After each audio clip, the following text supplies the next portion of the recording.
بسم اللہ الرحمن الرحیم الحمدللہ رب العالمین والصلاة والسلام علی خاتم المرسلین وعلی آلہ واصحابہ اجمعین اما بعد۔ ناظرین و سامعین السلام علیکم ورحمۃ اللہ وبرکاتہ۔ ناظرین، پاکستان کی تاریخ میں 9 مئی کا دن ہمیشہ ایک سیاہ دن کے طور پر یاد رکھا جائے گا۔ 9 مئی کو پاکستان میں وہ کچھ ہوا جو کبھی اس سے پہلے نہیں ہوا تھا۔ آج ہم کوشش کریں گے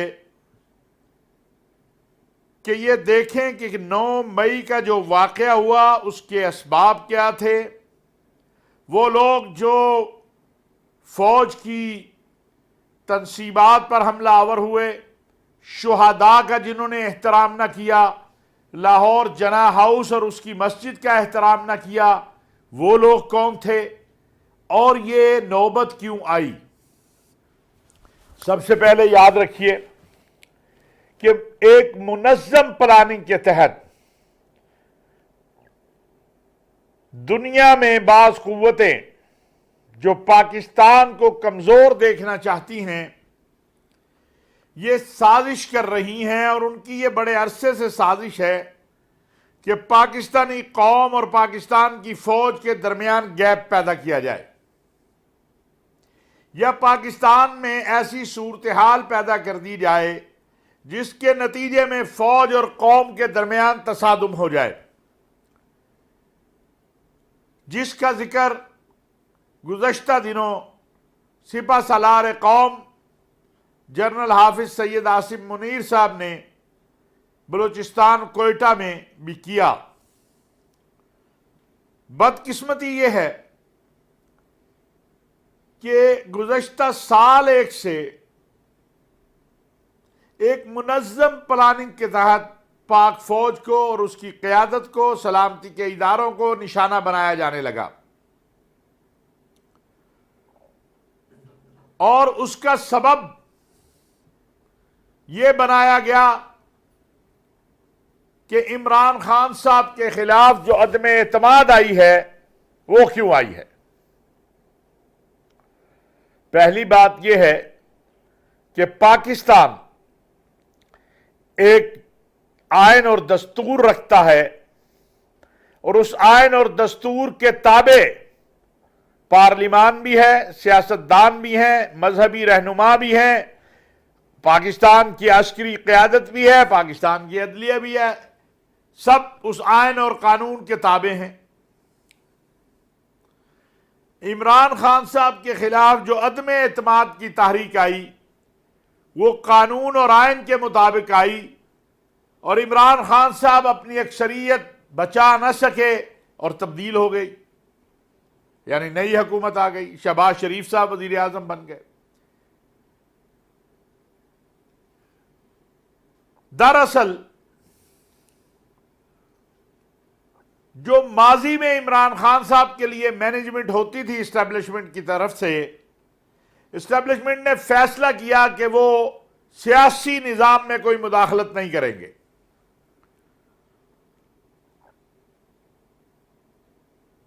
سب کے لیے میدان ایک سا تھا۔ عمران خان صاحب کے اقتدار کے دوران میں ہمیشہ یہ بات پہلے بھی کرتا رہا ہوں کہ جو رویہ تھا خان صاحب اور ان کے ارد گرد چند مشیروں کا، وہ درست نہیں تھا۔ اس رویے کی سزا یہ ملی کہ خود تحریک انصاف کے جو ایم این ایز تھے انہوں نے عمران خان صاحب کا ساتھ چھوڑ دیا۔ عمران خان صاحب کی خواہش یہی تھی کہ کسی طریقے سے فوج، سلامتی کے ادارے، وہ ان کے اس عدم اعتماد کی تحریک کو ناکام بنائیں، جبکہ وہ یہ کہہ چکے تھے کہ ہمارا سیاست سے کوئی تعلق نہیں ہے۔ اب خان صاحب جانے، اپوزیشن جانے، پی ڈی ایم جانے، تحریک انصاف جانے، یہ جرم بن گیا